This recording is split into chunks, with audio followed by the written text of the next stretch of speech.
I'm rotating away. Oh, look at this library view. It's absolutely fake, but I like it.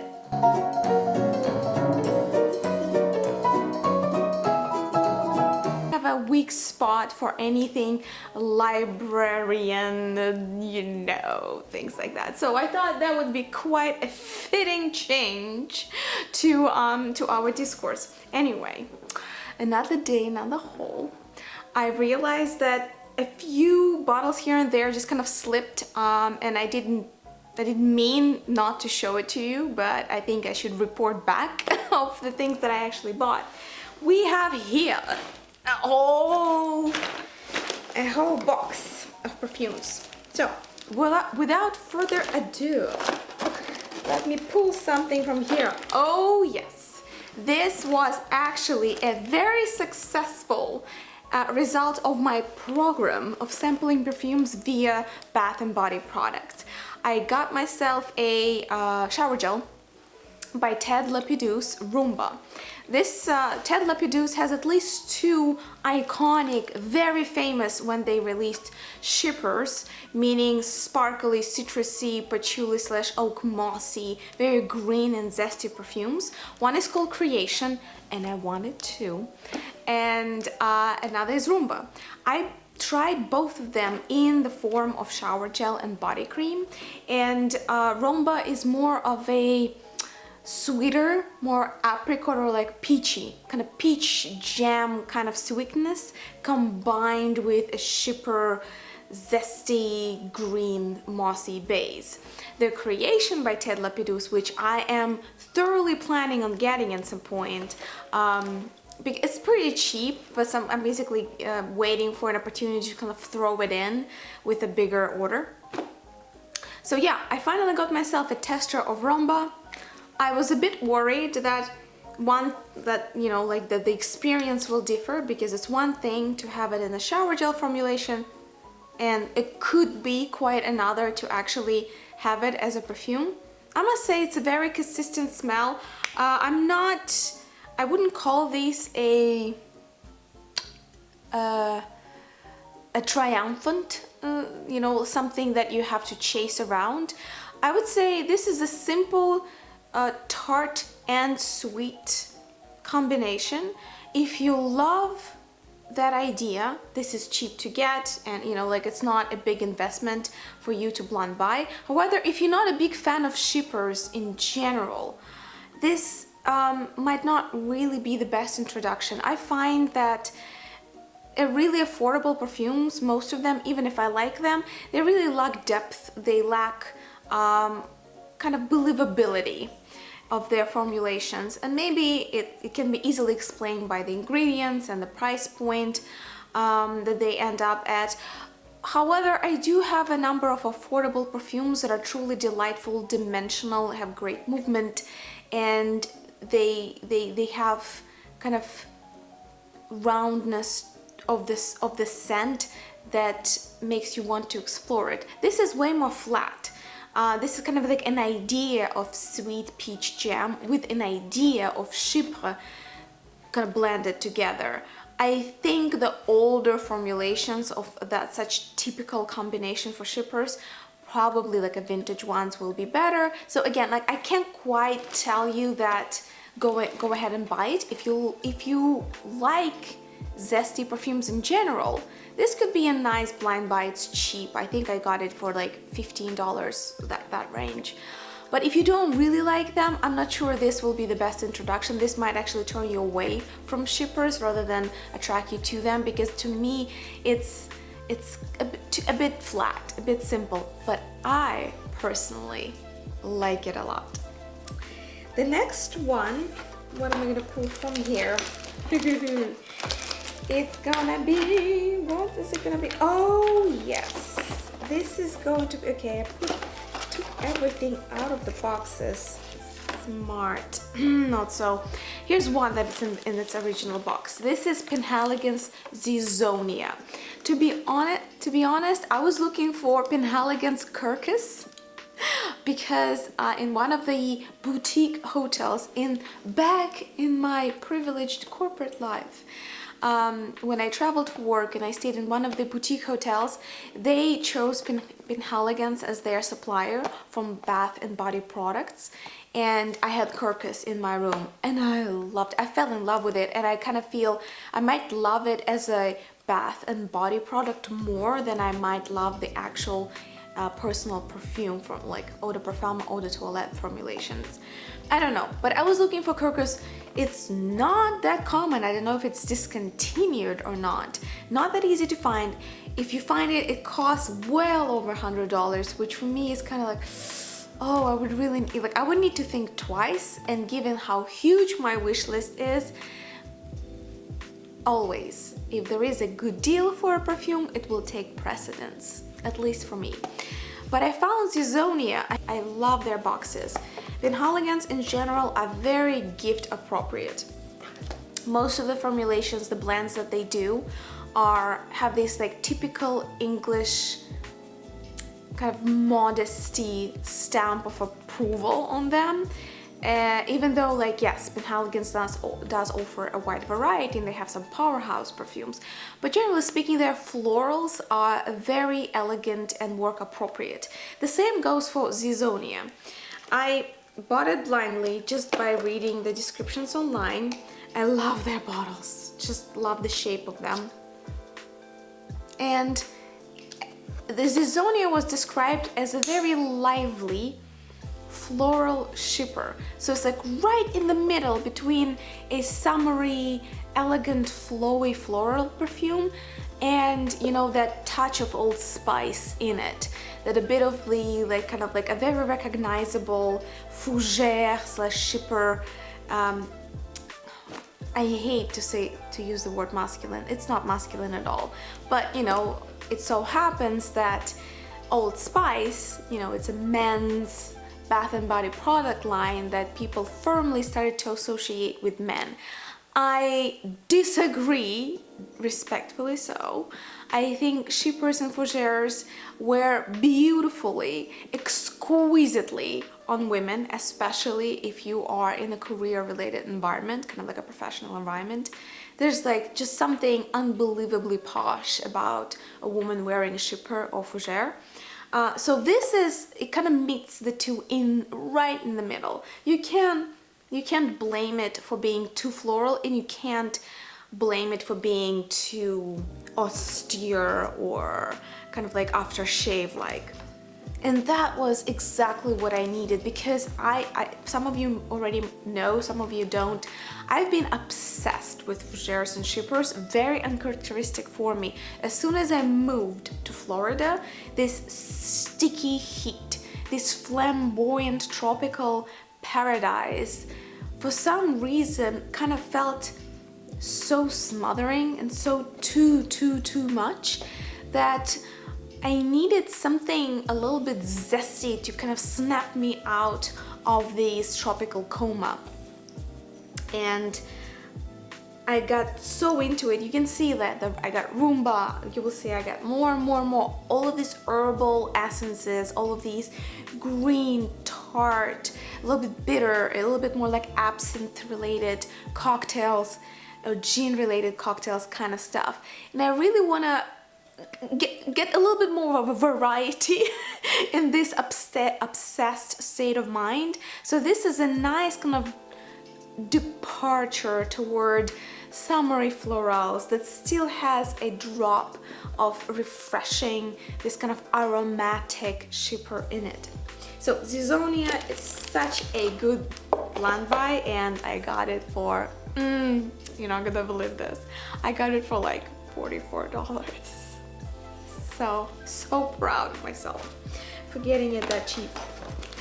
Okay, let's see. Gosh, I really need to find the boxes for you, because I want to show you what the perfumes look like when they arrive. For a lot of people, the packaging really matters. So this is the one that I bought new. I think this was Fragrance by Canada purchase. They have a really good selection of Histoire de Parfums, of Etat Libre d'Oranges, and this is one of those. Yeah, like I think they have like some brands are really nicely represented on that website comparatively to all the other big discount stores that we usually hear about. So I got really intrigued that one of my favorite bloggers, Natasha Zolotarova, which is in kind of in Russian-speaking blogosphere, talked. She's kind of like a parf lover with pedigree. What she says, I just have to Google. I have to figure out like if it's gonna fit into my preferences or not. But like it goes without saying that I will research any recommendation that she gives. Natasha, if you're watching this, hello. Not only she is a very experienced perfume enthusiast, niche perfume enthusiast, she's also a professor in the music school in Ukraine. So anyway, she was looking for a perfect fragrance with popcorn. And she made a whole video. I'm sorry, it's in Russian. If you can't speak Russian, can't help you there. But maybe like if you're curious about the thing, you can at least, I can at least maybe point you toward a few options if you want. Leave a comment below, we'll figure it out. But one of the options that she was trying was Etat Libre d'Orange, La Fin Du Monde. I hope I'm saying it correctly. Again, I don't speak French, I'm so sorry. Every once in a while I'll Google how to pronounce something and 5 minutes later I forget. La Fin Du Monde, I think it's the end of the world, and it has this kind of like nuclear danger, nuclear material sign on it.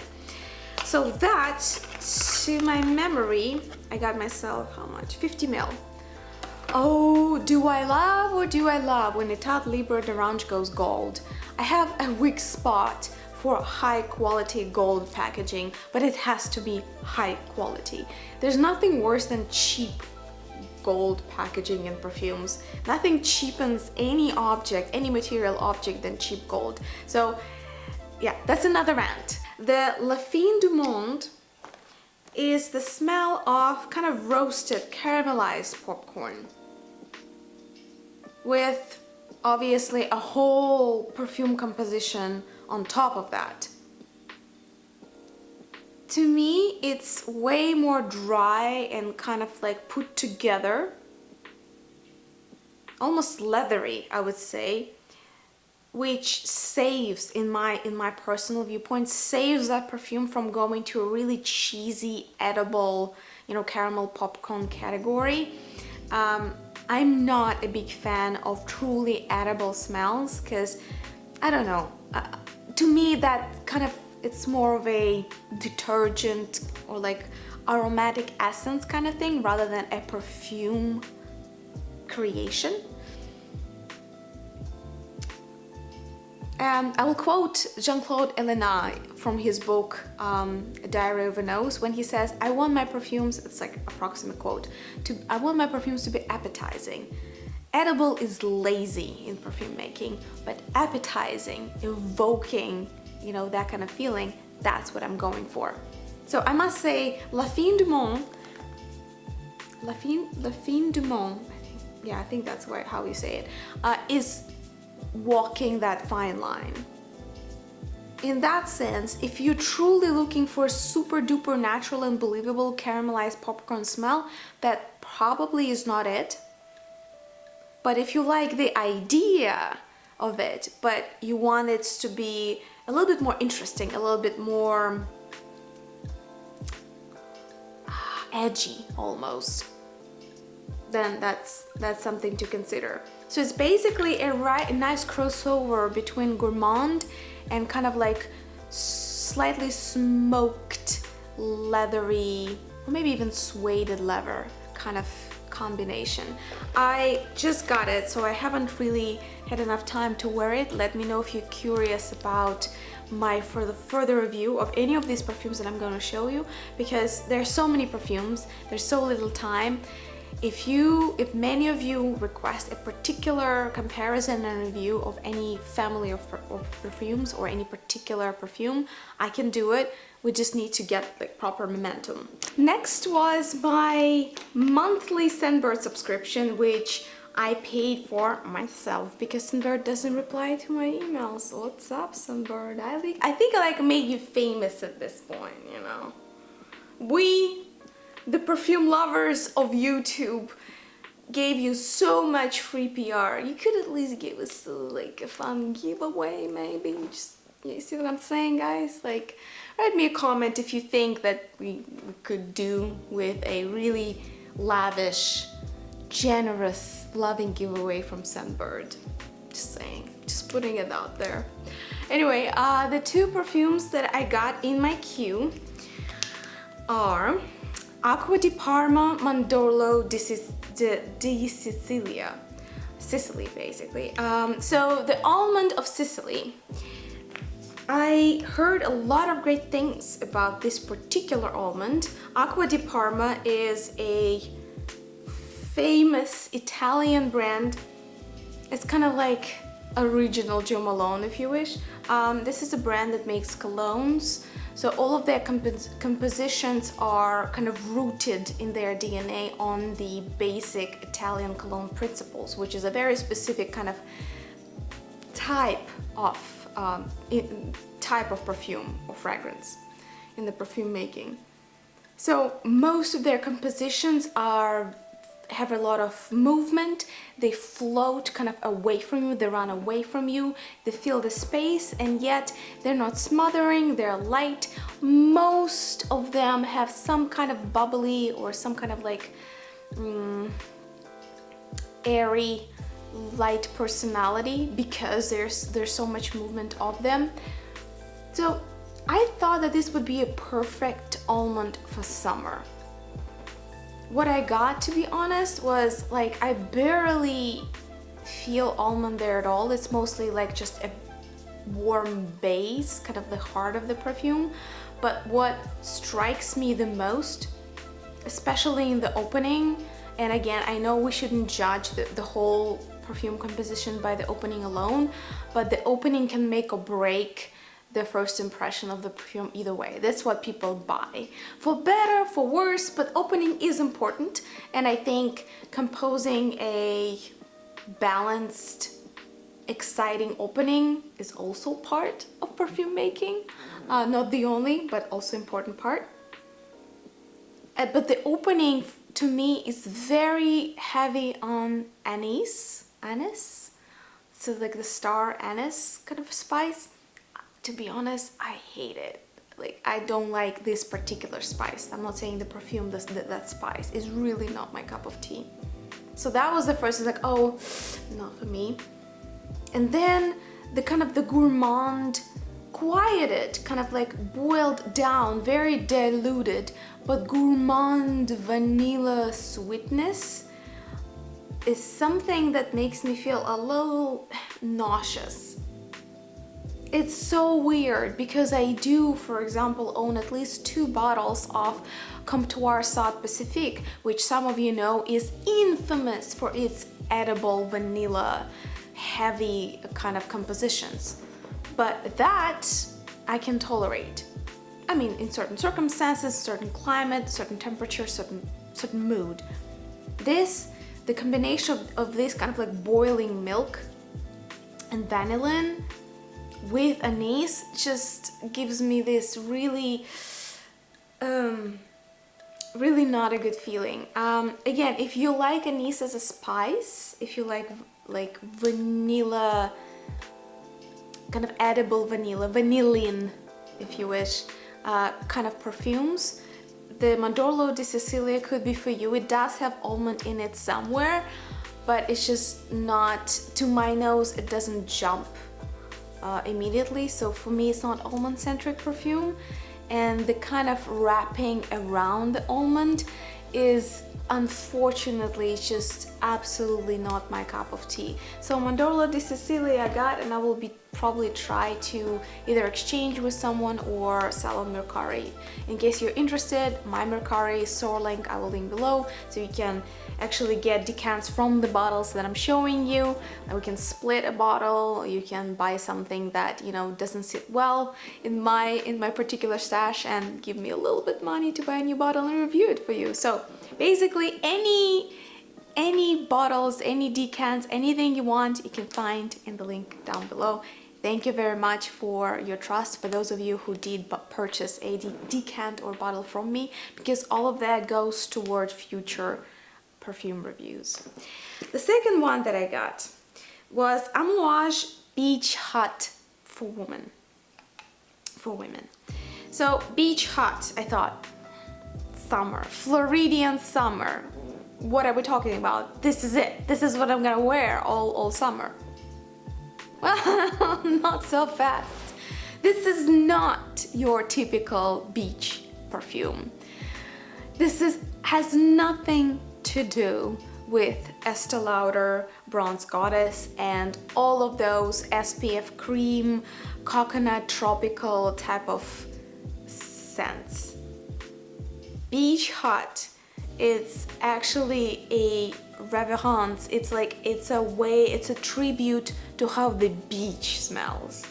And that's not necessarily the most pleasant or the most conventional scent, if you think about it. Beach smells of kind of very mineral and salty water, not just salty, like especially the ocean water in Atlantic Ocean. Oh my God, the first time I dipped my toes in Atlantic Ocean, I will never forget that. I went swimming, it was in North Carolina, like over 10 years ago. And I dived and I immediately shut up. I was like, this water stinks! Because comparatively with the seawater, that's the only thing I knew at the time. Any kind of seawater or lakes and things like that, they are so diluted, they are so more closer to drinking water comparatively, that the ocean is just unbearably stinky and salty. So this is where this is going, you know? This is the kind of mineral, salty smell with some tinge, kind of like reverberance, kind of like an echo of the dried flora of the bottom of the sea. So some kind of like seaweed or something like that, with warm, that's the part that I like the most. Very warm, almost like white, because it's bleached by the sun wood. Kind of, you know, like this reclaimed wood, like just the found pieces of wood on the beach. So that part, I think, truly makes this perfume bearable. Like, it makes it wearable, the heart and the base, that it's so sunny, sandy and woody. But kind of like the lighter notes, the opening, the ones that are the most floaty, which is like this mineral, salty and seaweed smell. Oh, I mean, I like being on the beach, and I guess there those smells seem appropriate and normal, but do I want to smell like the beach? Now I'm not so sure. So let me know if you tried Amouage Beach Hut or any Amouages at all. Which ones are your favorites? Because the house has been sold. It has a new creative director, which induced a thorough panic in the basically perfume community. People are freaking out that most Amouages are going to be reformulated. And I think the press release said that they are preparing Amouage to kind of re-enter wider market. You know what that means? It means more bottles, cheaper prices, simpler formulas, something that will probably upset a lot of true perfume enthusiasts, but probably will please the financial department, like, as they will hope just to sell more. It doesn't matter to whom, it doesn't matter how, like, as long as you make more money, it's fine. Reduce the cost, increase the kind of the appeal, to kind of find the lowest common denominator for any perfume formula. So yes, I am desperately trying to sample as many Amouages as possible right now, so I can seriously repurpose my finances and snatch a few bottles before they all like go to dust. Don't tell me I didn't warn you. I did. Now, going back to more like sort of affordable story.